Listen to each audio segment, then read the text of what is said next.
Hello. Alors on rentre, il y a quelques bonnes heures, on est rentré de notre séance de l'Odyssée. Oui, on s'est fait plaisir, on est allé voir la projection au Grand Rex en pellicule. Pour ceux qui n'ont pas encore vu le film, attention. Spoiler alerte, on raconte tout. Donc on considère que vous avez vu le film ou que vous en avez rien à cirer, mais royalement rien à cirer. Donc si vous voulez pas avoir les spoilers, À toutes. Déjà on a voulu faire l'expérience pellicule parce que en vrai j'avais jamais fait. Enfin sûrement petit, jeune, les projections c'était en pellicule, mais j'ai aucun souvenir et j'avais jamais pu noter la différence ou autre. D'ailleurs aussi, contrairement à ce qu'on a vu sur les réseaux, après on a de la chance, entre saltimbanques, on a pu faire la séance de 13h. Il y avait personne. Quand on est sorti, on a vu la queue pour la séance de 17h. Oh là là, c'était déjà le bordel. Alors qu'il y avait genre presque une heure avant la séance. Ah oui, c'est vrai. Ouais. Ah, j'avais même pas fait le rapprochement de l'heure qu'il était, ouais. On s'était pris de la marge, on est arrivé genre une grosse demi-heure en avance. On a eu des places quasi au centre. Oui. Genre du parterre. On a pu choisir nos places tout de suite. Après, est-ce que finalement ça vaut le coup quand même de se tenter cette expérience? Qu'est-ce que ça change? Qu'est-ce que ça a changé pour toi cette expérience pellicule? Honnêtement, moi j'avais jamais vu la salle. La salle, le Grand Rex, elle est sublime. Les sièges sont super confortables. Par contre, je me suis caillée. Oh, c'était horrible. Et un autre truc par contre que j'ai trouvé vraiment très désagréable, c'est que c'était beaucoup trop fort. Ouais. Moi j'ai besoin de bouchons, je suis très sensible. Quand je vais dans une séance de ciné classique, je les mets. Donc de base je suis sensible. Mais moi il y a eu vraiment des séquences entières et même tout le film, genre j'avais mal quoi. J'avais vraiment mal. Et ça m'a un petit peu bousillé mon expérience. Mais après c'est ma faute, hein. J'ai oublié mes bouchons, mais... Mais c'était excessivement trop fort. C'est quoi ce mixage, Chris? Et oui, et les écarts, encore une fois, les écarts de son entre les moments où il y a du bruit et les moments où les gens parlent. Putain, mais qu'est-ce qu'on comprend rien, tu vois, ça marmonne dans la barbe, là. Ça me gave, j'ai l'impression de revoir Les Seigneurs des Anneaux comme quand j'étais petite, où c'était impossible de regarder sans mettre les sous-titres, parce que... Toutes les conversations, c'est comme ça, genre, c'est insupportable. Mais la pellicule, qu'est-ce que ça a changé pour toi? On perd pas du tout le fil ici, c'est ça qui est bien. Non, la pellicule, honnêtement, rien. Dès le début du film, j'ai constaté que les bords étaient flous. Oui. Genre les contours de film, je sais pas si c'est normal, si c'est propre à de la proche pellicule 70 mm ou si c'est un défaut de calage de la part du Grand Rex ou de cette séance-là, mais le contour était flou. Ça s'oublie assez vite. Ensuite, les couleurs sont très belles, mais les hautes lumières, c'est l'enfer sur Terre. Les hautes lumières, ça flash, mais comme t'as jamais vu. Donc encore une fois, je sais pas si Et en fait, t'avais vraiment genre ce truc où, surtout dès le début du film, il y a eu une scène très éclairée. Ouais. Et d'ailleurs aussi, la copine avec qui on était venue nous a dit qu'elle avait pris peur aussi au début en se disant « Waouh, j'espère que ça va pas être comme ça pendant tout le film parce que ça va me casser la tête. » Heureusement du coup que c'est un film hyper sombre, parce que les hautes lumières défoncent les yeux, ça flash comme c'est pas permis. Ah ouais, c'est un vrai clignotement, pas léger quoi. Et après le bruit de la pellicule, c'est amusant au début. Ouais. Tu te dis clac. En fait, juste ça gâche les silences. Il y a des super moments de silence qui n'existent plus. Dès qu'il y avait des silences, on entendait le truc qui... En plus, c'était au niveau du balcon, donc c'était au-dessus de nous. J'ai vu des commentaires négatifs des gens qui avaient été assis au balcon et qui avaient dit que c'était un enfer et ils n'avaient pas du tout pu profiter de la séance. Je peux comprendre, ouais. À titre personnel, je sais pas si c'est un choix ou pas, ça m'étonnerait que ce soit un choix, mais je vois pas comment une erreur pareille peut être faite de l'équipe de Nolan. Mais du coup, ce que j'ai trouvé aussi, c'est que la pellicule 70 gérait hyper mal les hautes lumières, pas que dans ses flashs, mais aussi dans les contrastes. Je sais pas comment est le post-traitement, parce qu'il y a un moment où c'est numérisé, donc il y a forcément un post-traitement qui est fait, il y a un étalo, j'imagine, il y a quelque chose qui est fait à un moment. Mais j'ai trouvé qu'on avait des sortes de contrastes d'un plan à l'autre dans des mêmes séquences qui n'avaient pas l'air d'être des choix, mais juste une perte de contraste à cause des hautes lumières dans certains axes dans une même séquence. Par exemple, le moment où ils arrivent sur l'île du Cyclope. Quand on les voit escalader, il y a des moments hyper contrastés, hyper jolis, et des moments tout pâles. Moi, j'ai cru que c'était fait exprès. Peut-être. J'ai peut-être moins fait attention aussi, toi je sais que tu fais attention à ces choses-là. Quand je voyais comme ça ces images très plates, très pâles, je me suis dit que c'était volontaire pour un peu faire l'espèce de parallèle entre le rêve et la réalité, parce que bon c'est un conte mythologique, hein. On a essayé plusieurs fois de cartographier l'Odyssée, mais en fait c'est pas possible quoi. Ah ouais? Oui. Ah, je croyais qu'on avait vu une carte, mais en fait, du coup, c'était un truc un peu... Il y a des théories, mais en fait, on s'est rendu compte très vite que surtout dans les descriptions qu'il y a dans le livre, c'est trop mythologique, enfin, c'est trop C'est pas ancré dans la réalité, Non, quoi. pas du tout, ouais. Ok. Et certains parallèles, hein, je pense, qui existent, et surtout à cause de la date aussi, on sait pas trop à quel moment ça a été une histoire orale, une histoire écrite, enfin, je pense qu'il y a des choses qui se sont perdues, changées, oubliées, modifiées, enfin bref.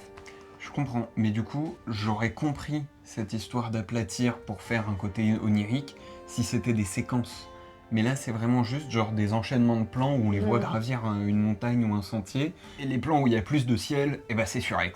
Et ça, moi, Ah ouais, ça j'ai me... pas fait attention, tu vois. Ouais. Ok.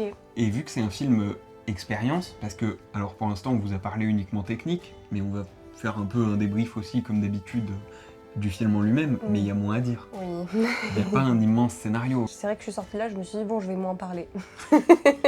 Donc on parle technique vachement depuis tout à l'heure, mais c'est parce que pour moi ce film c'est purement un film expérience. C'est une expérience de ciné.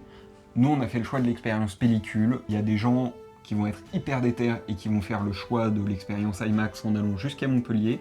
Mais enfin ça c'est juste une source de discrimination quoi, parce que tout le monde ne peut pas le faire. Ouais. Il y a des gens qui vont faire le choix de l'expérience IMAX laser avec un ratio un peu plus petit mais qui verront un peu plus de l'image parce que du coup nous en pellicule on a une bonne partie de l'image en moins. On n'a pas le ratio le plus étroit, on est en 2,20 alors que le pire ça pourrait être en 2,39 mais on perd une bonne partie du cadre qui a été pensé par Nolan à la base. Est-ce que ça change grand chose? On sait pas. On n'a pas vu l'autre, on ne peut pas dire. C'est peut-être une question bête, hein, ce que je vais te demander, mais est-ce que ça serait pas possible, par exemple, pour un ciné, de juste projeter le ratio, le full ratio sur leur écran? Je pense que c'est vraiment juste une question de droit et de licence. Parce que oui, tu perdrais les côtés, mais en même temps, c'est vrai qu'on a vu, quand on voit les comparatifs, il y a un site qui a été fait et tout pour le film, ça fait chier quoi, t'es là, bah, il me manque quand même 2 bandes bien vénères, au-dessus et en dessous, je perds des infos. Enfin, en plus, tu vois que c'est pas juste des bandes de terre et des bandes de ciel, quoi, il y a des petits trucs en plus. On perd une bonne partie du cadre. Après, il est pas con. Il sait qu'il fait le truc pour un public extrêmement restreint qui va voir la version complète et que la plupart des autres verront des versions recadrées, donc le cadre est fait pour. Tu perds un peu de spectacle. J'ai l'impression de vivre un peu de la FOMO, quoi. J'étais en mode, ah oui, d'accord, ok, bon, bah, j'ai raté tout ça, bon, dommage. En même temps, vu que c'est un film qui est plus sur, comme tu dis, l'expérience, le visuel, tout ça, que vraiment le scénario, bah, j'ai un peu le seum quand je perds du visuel et de l'expérience, quoi. Les visuels, globalement, sont hyper stylés. Les effets visuels, bah là, juste avant de commencer à tourner, on a vu un petit reel de Tom Holland et je sais plus qui racontait que la séance de la sorcière avec Circé, en fait, c'était des animatronics et des trucs à sculpter qu'elle a réellement sculpté à la main avec les bons axes de cam. Et ça, je t'avoue, je m'en doutais un peu vu comment c'était filmé et tout. Ouais. Je me suis dit, ah, c'est malin. Ils ont vraiment fait un truc malléable, quoi. Très fort. Ouais. Très fort. Ouais, ça rendait super bien. Ça faisait pas le masque en silicone sur lequel tu tires. Je me demande comment ils ont fait le cyclope après. Terrifiant ce cyclope. On était à 2 doigts de voir ses fesses tout du long. Merci de pas les avoir montrées. Il faisait peur, mais ça s'arrête un peu là. Et en même temps, il faisait pas peur. Non, il est terrifiant parce qu'il est dégueu, quoi. Ouais, mais même visuellement, il est crasse. En fait, je l'ai pas trouvé ni dégueu, ni crasseux, ni terrifiant, pour être totalement honnête. Ok. Il est grand, il est impressionnant, mais mis à part ça, c'est un peu un blob, quoi. Ouais, mais cette texture de peau... Ouais, c'est bien joué, les textures. perturbant. C'est vrai. C'est vrai, j'abuse. C'est bien joué, quand même. Mais j'ai pas été super flabbergasted par le géant, quoi. Bah, le cyclope, pardon, parce que géant, c'est autre chose. Les géants, c'est autre chose. Les géants, c'est une séquence qui est là juste pour redynamiser un moment. Oui. On sait qu'il va pas nous réduire plus de 24 bouquins, je crois, en tout dans un film, même s'il fait 3 heures, donc on est quand même content qu'il passe sur certaines choses. Mais c'est vrai que la séance des géants, elle est sacrément gratuite quand même. C'est... Là, on avait un peu trop de monde dans l'équipage, parce que, ah oui, les notions d'échelle de l'équipage, à un moment, j'ai cru qu'ils étaient 20, les hommes d'Ulysse, au début du film. Après, ils sont 300. Donc au moins, ça permet la séquence des géants de revenir à un bateau, avec une quarantaine d'hommes, peut-être. C'est vraiment comme ça dans le livre, hein, c'est qu'il perd ses hommes petit à petit, et du coup, bah là, ils ont dû aller un peu plus vite, quoi. Bah là, cette séquence-là, au moins, elle est efficace, en perte d'hommes. Ils ont perdu un bateau, non? Je crois qu'ils perdent les 2 petits bateaux. Et ils qui restent gardent tout le seuls à la principal. fin? Je suis désolée, c'est pas très net dans ma tête. Ouais. Y avait beaucoup de choses quand même, 3 heures de film. C'est beaucoup d'infos ce film. Ouais, j'ai pas réussi à tout retenir. Il y a des choses qui m'ont plu. Je me suis dit en le regardant, ah ça faudrait que je m'en rappelle. Non, évidemment que non, je m'en souviens pas. Globalement, je peux dire que j'aime bien les films de Nolan. Moi, je sais pas si je suis un grand fan. En fait, quand on a été voir Oppenheimer, je sais pas si tu te souviens de ce que j'ai dit en sortant. Non. Je m'étais dit, putain, j'ai l'impression d'avoir vu une bande-annonce de 3 heures, ou de 2h30, je sais plus ce qu'il faisait. C'est cet effet où bah, il veut t'en mettre plein la gueule et il te met tout ce qu'il a. En 2 minutes, normalement, tu mets tout ce que t'as, et là, bah, il met tout ce que t'as, mais en fait, il a tout le temps tout. Donc, il te fait 2h30, 3h à en avoir plein la gueule. C'est impressionnant, c'est pas un mauvais moment. Je pense que je suis plus rentré là-dedans, mais parce que j'étais plus renseigné en amont, je m'étais plus intéressé au sujet et au support. Mais c'est toujours ce truc-là avec les films de Nolan, c'est sympa, mais c'est une bande-annonce de 3 heures, quoi. Ouais, je te trouve un peu dur après, mais je pense que je comprends hein, ce que tu dis. Je dis pas que ça sort de nulle part. Je pense que j'ai une espèce de lassitude aussi sur les dernières années, on va dire surtout. Ça me gave, en fait, ces histoires d'hommes, je m'en prends. Des femmes qui attendent, des hommes victorieux, qui est de la guerre, enfin tu vois, Après c'est pas sa faute, hein. Enfin l'Odyssée c'est pas lui qui l'a écrit. Encore une fois, il a fait un effort, il a mis des rôles... Quand même, Nolan, on peut pas lui reprocher d'oublier les femmes, hein. Il les oublie pas, il a toujours fait des rôles féminins assez badass, et ça c'est cool. Mais elles font toutes du 34 en fait. Et j'en ai marre. Et je les adore, toutes ces actrices, enfin sans exception, vraiment, elles sont incroyables. Il a remis clairement l'histoire à sa sauce, parce Ah qu'effectivement, c'est vrai que c'est une histoire exclusivement d'hommes, hein, je crois, originellement. Donc là, il a fait un petit bout d'effort où à un moment, Anne Hathaway dit « Hey !» À nouveau Anne Hathaway d'ailleurs. On reparlera d'un autre acteur aussi dont on a déjà parlé dans pas longtemps. Anne Hathaway, à un moment, a une petite phrase en mode « Ouais, mais... » Ça fait 20 ans qu'on dit qu'il y a personne sur le trône alors qu'il y a moi et juste on me considère pas parce que j'ai pas les 3 poils de barbe que t'as. C'est un petit geste féministe de Nolan. Enfin, est-ce que j'irais jusqu'à dire féministe? C'est un petit geste. Non mais c'est nécessaire. Quand elle est sortie, j'étais là en mode ah bon, quand même, mais on y a tous pensé, hein, mais bon il le dit, c'est bien, mais c'est un peu la base. Vu qu'il a pris la liberté de réécrire ses contes, heureusement qu'il a pris la liberté de rendre un peu plus actuel. Un peu plus actuel. Et encore une fois, elles font peut-être tous du 34, mais ce qui m'a fait du bien aussi, t'as des femmes plus âgées, quoi, des femmes autour de la quarantaine, dans des rôles qui sont la plupart du temps assez classiquement donnés à des femmes très très jeunes, tous les stéréotypes de beauté sont parfaits. Bon après, il a vraiment pas... Enfin, celle qui joue Calypso, c'est Charlize Theron, donc ça reste un idéal de beauté quand même assez global. Mais bon, Charlize Theron, maintenant, elle a plus 20 ans. Et donc ça fait quand même un peu plaisir de continuer à la voir dans ses rôles. Ils sont pas en train de lui dire maintenant tu vas nous faire des sorcières quoi. Comme Meryl Streep a pu dire quand elle a eu 40 ans, je crois qu'elle avait dit on l'a appelée 3 fois pour des rôles de sorcière quoi. Donc bon, et même Circe, tu vois, c'était pas la caricature de la sorcière. Donc bon, tout n'est pas imparfait, hein. Je veux pas non plus complètement être négative. On est quand même, on sait, hein, dans une vague de minceur en ce moment, donc ça me choque pas non plus. Moi juste le scénario, je t'avoue, il a réécrit donc l'Odyssée à sa manière, comme t'as pu dire, mais il en a fait quoi? Pour moi, l'enjeu est perdu. C'est-à-dire que l'Odyssée, c'est une histoire de... Bon, je pense que d'autres personnes seront mieux placées que moi hein, pour vous faire une analyse de cette histoire, parce qu'elle est quand même très complexe. Mais il y a quelque chose de la rédemption, il y a une recherche d'une amélioration de soi, surtout donc pour Ulysse, qui est certes super génial et hyper intelligent et trop fort, mais il a la grosse tête. Et ça, les dieux, ils aiment pas trop. Donc c'est un peu sa punition, quoi, toute cette histoire. Et là, il est trop gentil.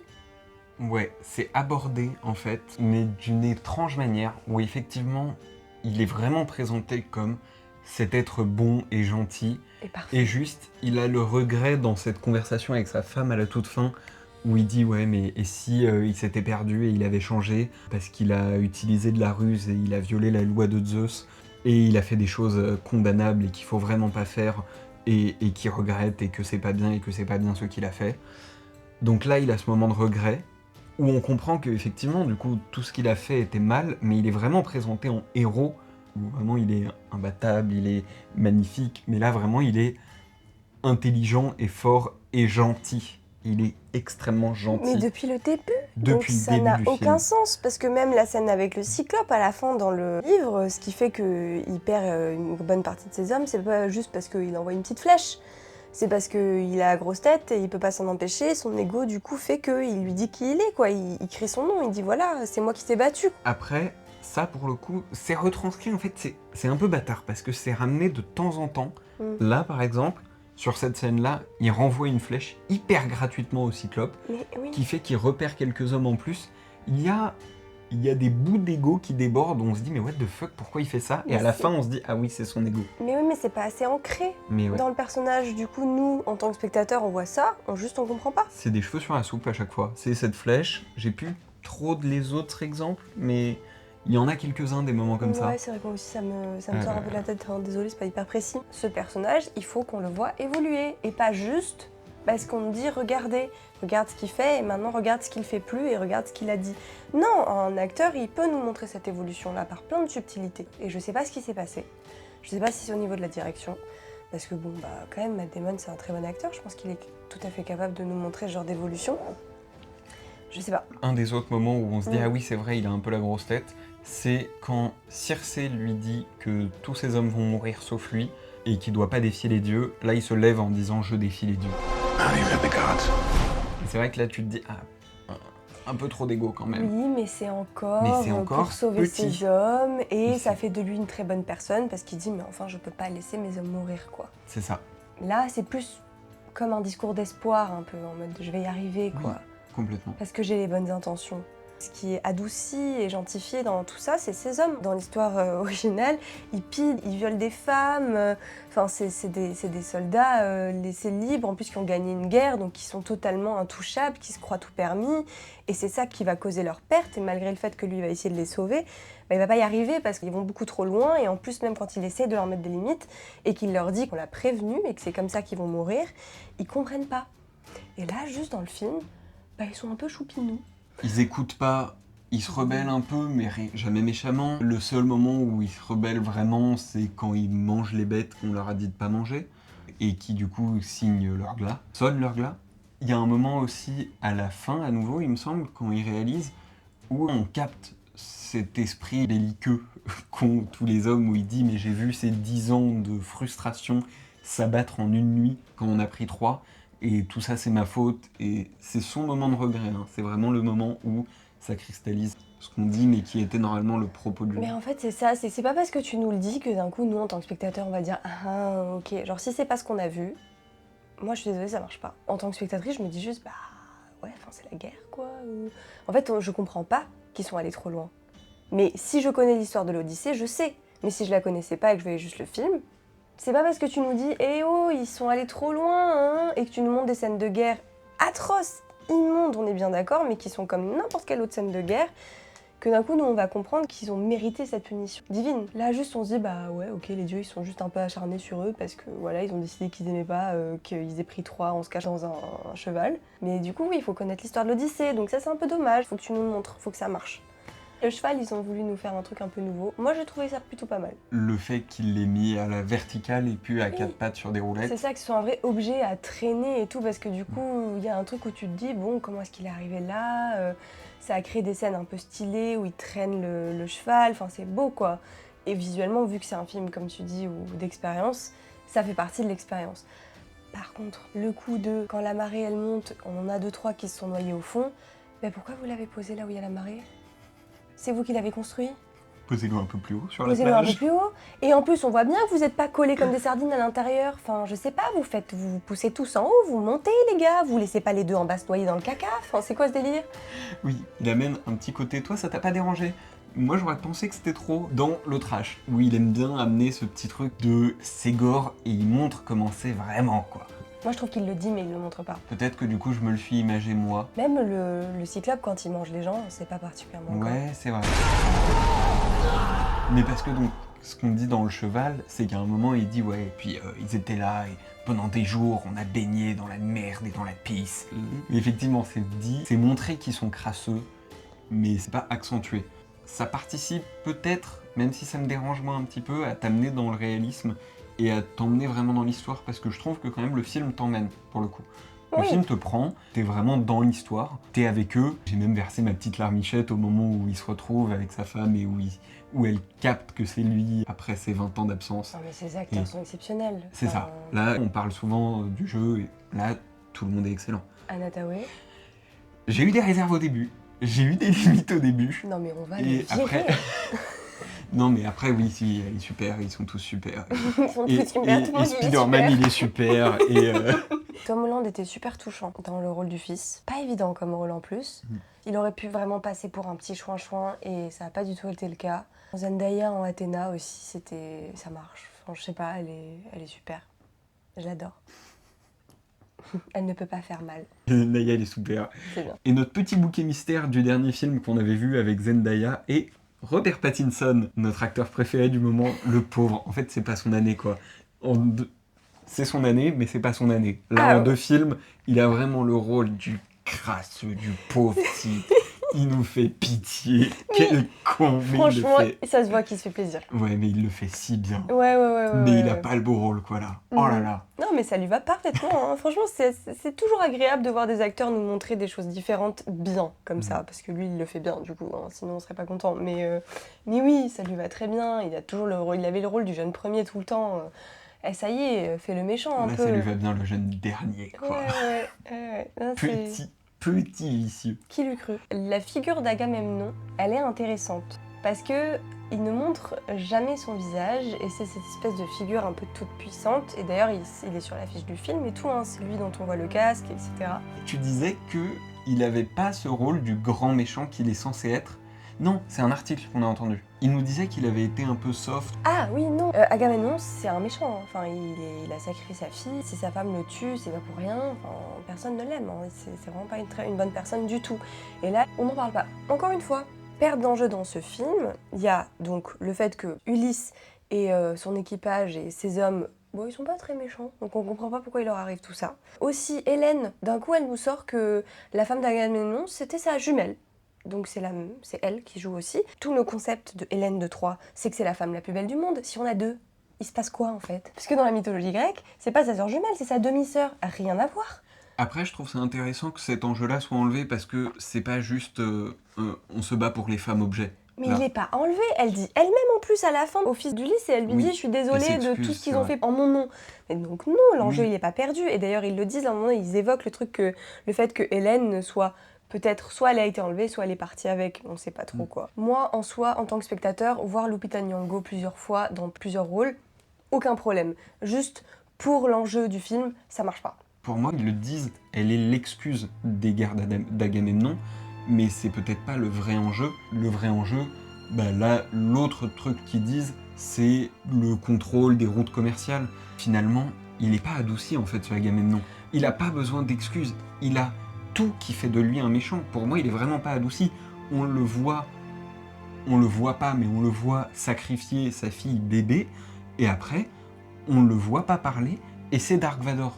Comment faire passer le message de ce monsieur est un grand méchant, regardez-le comme il est méchant, à part en mettant Dark Vador. Systématiquement, quand je vois Agamemnon, je voyais Dark Vador. Apparemment, Nolan a été vachement impacté par sa vue du premier Star Wars quand il était jeune.